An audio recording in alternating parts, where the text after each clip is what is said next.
Ayoko nang mangyari sa ibang tao itong nangyari sa akin. I think that's the better statement. Jano Gibbs na pamura na lamang dahil sa sakit na nararamdaman, lalo na sa mga nagpakalat ng fake news hinggil sa kanya about sa pagkamatay ng kanyang ama. So alam naman po nating lahat itong mga nakaraang buwan na nag-viral talaga ang pagkamatay po kasi biglaan po talaga ito, hindi po inaasahan.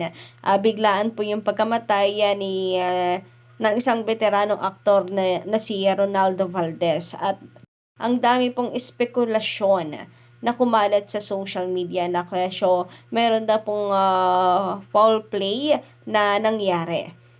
Sana raw po ay matunton ang salarin dahil hindi daw sila naniniwala na nagpakamatay itong si Sir Ronaldo Valdez. Unang-una dahil nga daw sa hawak pa daw yung baril, hindi man lang daw tumalsik, at kung ano-ano pa ka-legit African. So, ang sakit naman po talaga na, ayan grabe, ang sakit po nung nararamdaman ng pamilya, tapos dinoble pa.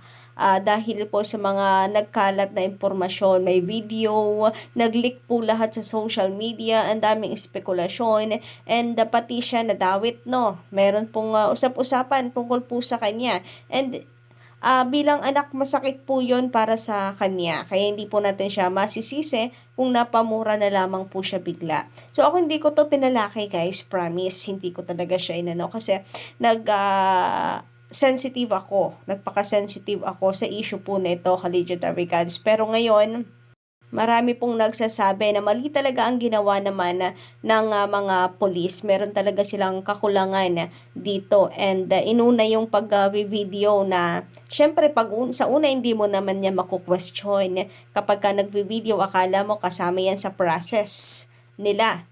Pero for the vlog lang, to the point na makalimutan na nila na mag-imbestiga, alamin lahat-lahat, magtanong, mga statement ng mga pamilya, yung ganon, kasama sa bahay. Kaya humihingi ng public apology itong sila Jano Gibbs kasi meron talagang kakulangan at mali ang mga pulis na naghawak po ng kasong ito.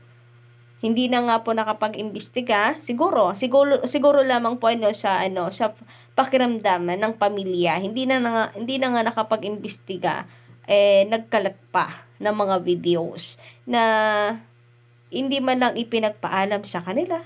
Very personal po kasi ito, and in a private place. Anyway, meron ako nabasa at nakitang comment guys na kung saan sabi dito, kasi may mga pulis is vlogger na din. Ang mga pulis ay vlogger na din. Para pag-usapan din ang mga page and matrends din sila. Lalo na pag artista and sangkot. And alam nilang aangat sila. Pero yung trabaho is wala. Nga. Mostly mga pulis is nagtapos na lang for salary and position. Pero yung act, hindi service. Pero yung act and service is wala na. Empathy, respect, profession, service, wala na. Pera-pera na lang.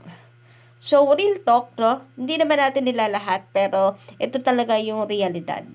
Karamihan, because of salary na lang talaga. So, kakaunti na lang siguro. Meron man, di naman na mauubos na talagang nasa puso ang trabaho. Pero very sad na ganito yung nangyari, na napabayaan po yung case and inuna yung pagmamarites. Yung pagbi-video guys, valid naman po siguro yon kung hindi nila inilabas for investigation na lamang sana nila. Pwede yon for investigation matters. Pero yung ilalabas like para imarites sa social media, and tama, kapag ganito, no, artista, talaga po ang usapin, ay parang mas nauuna po yung excitement sa pagmamarites kaysa po sa excitement na malaman kung ano po ang tunay na dahilan, kung ano po ang nangyari. So, sabi nga po ni Sir Jano Gibbs, sana hindi na mangyari sa iba yung nangyari po sa kanila. So, yung mga likas na marites, mauunawaan mo pa, ka-legendary cats, to be honest, yung mga vloggers. Pero yung, ano po, mismong police, ang inuna ang pagmamarites, lalo na sa mga ganitong napakaseryoso pong kaso. Napaka-sensitive na pangyayari.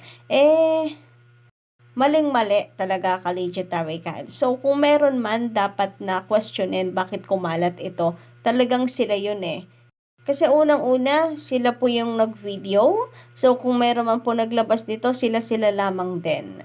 Pero don't get me wrong hindi ko sinasabi na tama lang din yung mga marites sa kanilang ginawa. Mali rin po yun, ka-legit na recads. Sana ay matuto rin po tayo maging sensitibo. Ang dami pong espekulasyon. Grabe kung saan na nga po napunta ang mga self-investigations ng mga marites na feeling mga Detective Conan, ka-legit na recads. So, yun lang, maging sensitive po tayo minsan na din at paawat. Anyway, eto na nga ka-OG, humingi po ng public apology na siguro ay dapat lang, ka-legit recads, kasi na-feel po nung pamilya na meron pong kakulangan ang mga pulis. At dun pa lang sa kumalat yung video ay dapat lang na mayroon pong public apology. Siyempre, para na rin hindi pong pamarisan ng iba pong mga polis na kung saan ay unahin ang pagmamarites bago po ang solusyonan, mag-imbestiga, alamin ang mga possible reasons behind ng isa pong kaso. So, kita-kita po dito ang kanyang lungkot, galit, pagkadismaya, at the same time, ni Jano Gibbs. Meron man pong pagkukulang na nangyari sa mga pulis, sa investigasyon. Basta tungkol sa issue na ito, ang importante guys ay magsilbi sana itong aral para po sa lahat. Siyempre sa part po ng pulis ay sana po ay totoo man o hindi na may kakulangan, na mayroon pong maling ginawa, ka-OG, ay maging lesson ito na mag-ingat, huwag maglalabas ng mga ganitong napaka-sensitive video without permission, na dapat ang tungkulin parate, lalo na kapag nasa field, ay nasa isip agad, unahin. Sa mga tao naman, aral na sana po ay maging sensitive, lalo pat nagdadalamhati pa, no? Mapa-artista po yan, public figure man o hindi.